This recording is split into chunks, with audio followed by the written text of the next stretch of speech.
The Dark Horse joins us today on Jannelle TV. If you haven't heard about her, her name is Bianca Bustamante, a Filipina, only 18 years old, already putting the Philippine flag on the map. In fact, when she started winning, she wasn't even 18 yet, only 17, joining us today on Jannelle TV. Bianca, earlier you talked about the hardships. You talked about the heart-wrenching story during the pandemic when you decided, you would stop racing.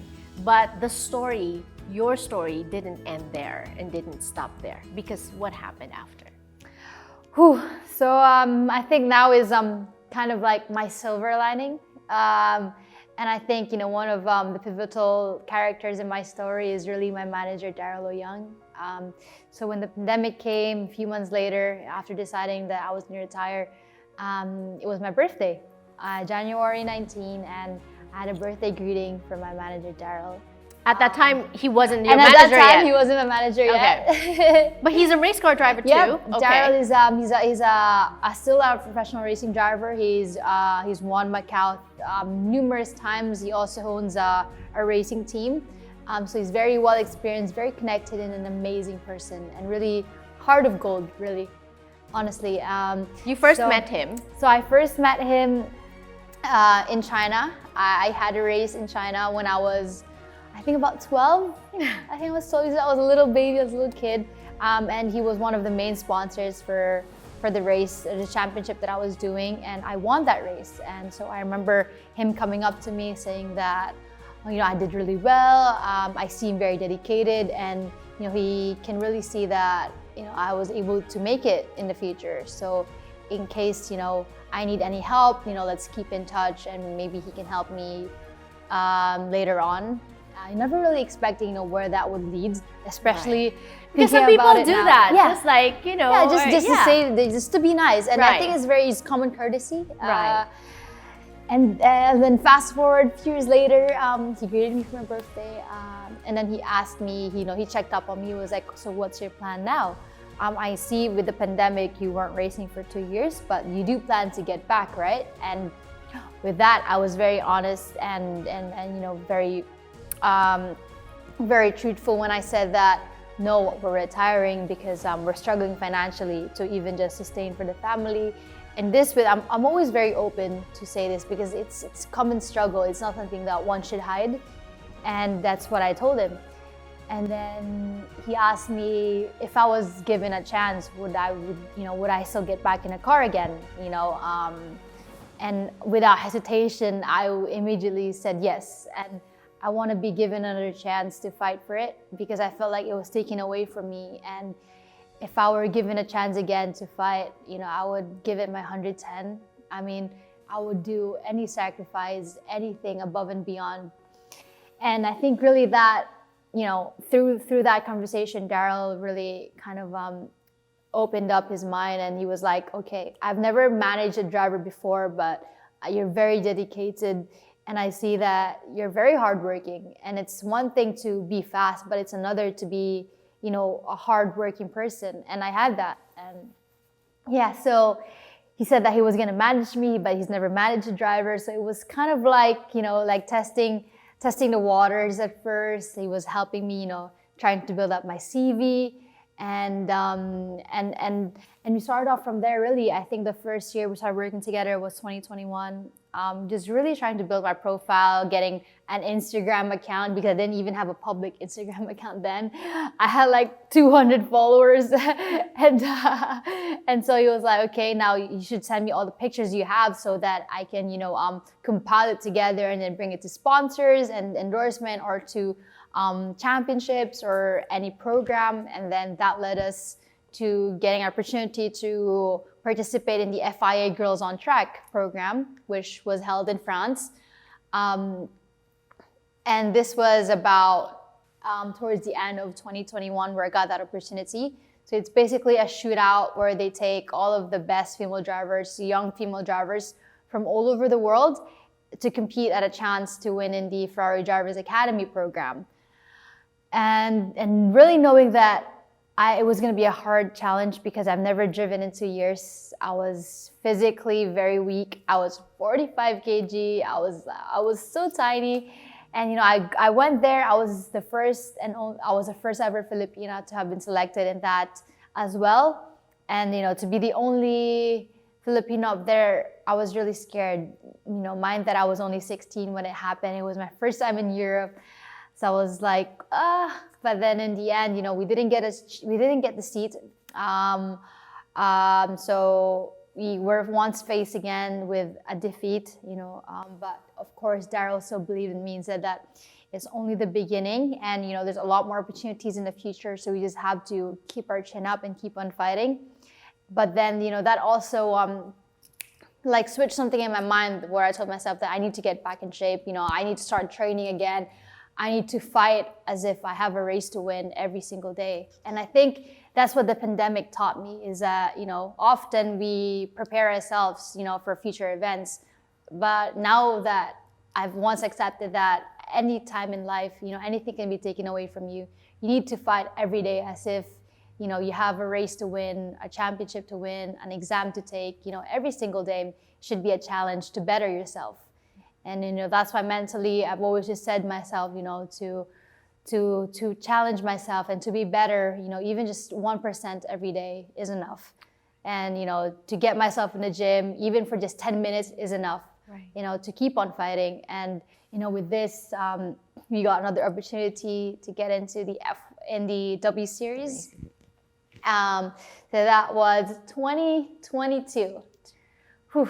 That was last year. Yes, so that was last year. I think that's when your name started blowing up. Yeah, that's kind of, I think, where I really burst into the scene, especially in the Philippines. Being the first ever female to get to be the first ever Filipino driver in W Series. That's really where it kind of blew up. And that's when I got a lot of support, and we kind of built our brand, and more people started to support me, and really, we were starting to feel the wave, and the wave was high, was strong, but unfortunately I had to learn. My first year in Formula Cars, we were support race for F1 as well, so last year it was quite difficult and tough for me. I wasn't where I wanted to be. I wasn't in the front competing. I wasn't fighting for the wins. I wasn't where I was 3 years ago before the pandemic, and I think that's also something I lost. I lost the momentum compared to the other drivers I was racing with, which was way more experienced than I was. So yeah, for the whole of 2022, I didn't get any win, no podium, no fastest lap time. I was in the back of the field, and this is something I'm very honest with, because often, I think we really need to highlight the lows to be able to appreciate the highs. And last year it was tough.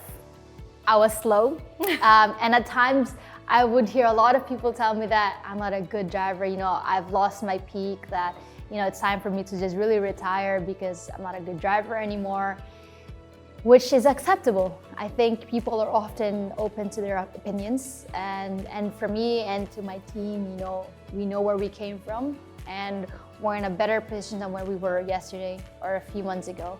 Let's talk about that, because I'm sure you're not new to hurtful comments. Because as a Filipina, as a female in this sport that's not very popular in the Philippines is not known for racing, right? Yeah. Also being a female, right? Where what was it, 10 of the F1 drivers right now that you see are all male, right? Yeah. The last time that there was a female driver in F1 was 1976. Yeah. That was the year before I was born. Right? And so I'm sure that you've gotten a lot of hurtful comments. When you look back, and I also want to highlight this because then you said, it makes the victories even sweeter. The victories will come. We're going to be talking about some of that later. But what were some of those? Or the most hurtful? I mean, growing up, I've heard a lot of things. So I've always just needed to learn to kind of just, shake it off.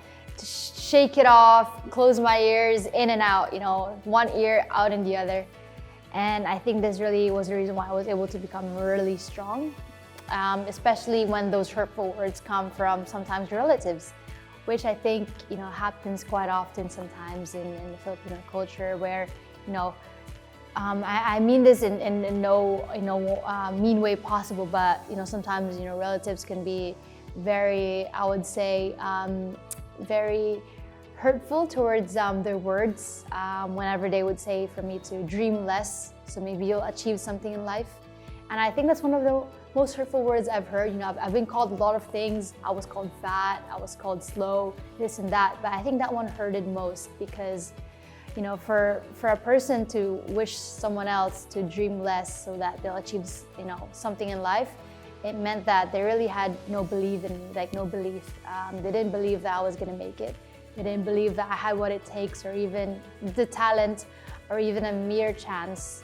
And, you know, for that to come from a relative or family, it hits a spot in this heart where it's like there's like a thorn and it's like painful sometimes, but it pushes you forward because, you know, I want to win, you know, not just myself, because whenever I do win, I never just do it for myself. I do it for my family. I do it for the people behind me, and I wanted to do it for them. You know, I wanted to raise, you know, my last name. I wanted to raise the Bustamante or you know that last name in the world of motorsport. And you know, for sometimes those relatives have doubt in you, can be hurtful, especially when you're so young.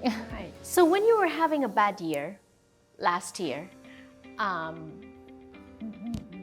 were you going back to those words? Were those words echoing, or did you allow yourself to maybe believe that they had a point, or did it push you? How did you take all that during last year? I think that's the flaw of being so young, being an athlete, and being quite, I would say, naive. Yeah, a year ago I was naive. I was a 17-year-old Bia who was new to everything, and that didn't really have a lot of confidence. You know, I lost all of that confidence that I had. And so in those times where I was fragile and weak, I'd let it get to me. I'd let the words crawl back into my head and just think about it. And often I still allow myself to feel it. And, you know, even now, I still feel it sometimes where I think I'm not good enough because of what someone said or because of one result or one race, because I didn't, you know, get what I wanted, because I was disappointed, I was slow. And you know, I think that's why it's such a mental game, racing, or any sport in general, because the minute that you lose confidence in yourself and you let, you know, the negativity foster within you, is the minute that you actually lose the battle. You know, you've already lost before you even started. And that's why it was so important to really surround myself with people that really believed. And I think, you know, having, you know, my team, my crew, my BIA crew, I think I would call it, you know, the dark horse. And they really have been my community. They've been the ones supporting and rallying behind me. Even when I was last, they would, you know, celebrate me as if I was a champion. And I think that's what lifted me up in those tough moments, is that regardless of all the negative things that I was encountering, I still have all this positive words, these people that, you know, supports me because they see something. And I think it's very important to surround yourself with people that wants good for you, that wants you to achieve well. And I had that, and that's why I was able to overcome those defeats. Right, so last year was a bad year. This year, though, was a different story because it started out really strong for you with a win, right? Tell us about that. Whew. So yeah, honestly, this year, no one expected it. I think it was very unexpected, not even me myself. I wasn't expecting to get a win. Of course, you know, you come into every competition as if you're here to be champion, because that's why we do what we do. And you know, for me, I came into this year as, I would say, an underdog, the dark horse of the competition. Yeah. No one expected anything out of me, and you know, we did everything we could to prepare, to train. You know, the amount of efforts I've done this year just to get the best results is insane. You know, I kick myself fast in the gym every morning, even when I'm sore or tired. And you know, that results in so everything else, you know, it builds up. And you know, I'm a firm believer that, you know, actions are not often immediate. Sometimes they can be a few weeks later, a few days later, or sometimes, you know, a few races down the road. And that's what happened to me. You know, we started off this year with F4 UAE. We were competing in UAE from January to February. and just, gaining experience, allowing myself to make those mistakes, and familiarizing myself with the competition, with the car. And of course, I think one of the main things that really changed this year was finding my team. Driving for Prema Racing, I think that was one of the pivot point of why this year was so different compared to how it was last year. Because this year I found, those people that supported me, those people that think that I was a good driver. And with that, they pushed me forward. I think I needed to kind of hold myself accountable in a higher standard because I was driving for, arguably the best team right now in junior formula. And with this, we trained, we did all the testing we can. And, we came down to the first race of the year and of the season F1 Academy, and we got a podium. We were on the very first podium of F1 Academy. We were P2, we were dominant, and the following weekend later, we got a win. like straight out of a fairy tale. I mean, we got a win in Valencia. No, we didn't expect that. I think I still remember conversations with the team, with my engineer and mechanics, and they were like, we seem pretty, quite decent this weekend, quite quick. Maybe we can get a win later on. And I was like shrugging it off. I was like, no, it's too soon. I don't think I have it in me yet, just to like kind of keep myself down and humbled. But of course, I was eager to fight for a win. And then when the opportunity came on race 2, we started off pole, and from lights out to the flag, we led the race. And I took home my very first win. So yeah, I think year first is always gonna be memorable. It was the first time that the anthem was played. And we raised the flag in the world of motorsport. And I think so many people during that race that encountered that moment, till this day, I still get messages about it just because of how heart-wrenching it was and beautiful it was. So yeah. It was beautiful for you individually because after having appreciated everything that you've gone through, beautiful for your parents, beautiful for your community, and beautiful for the Philippines as well.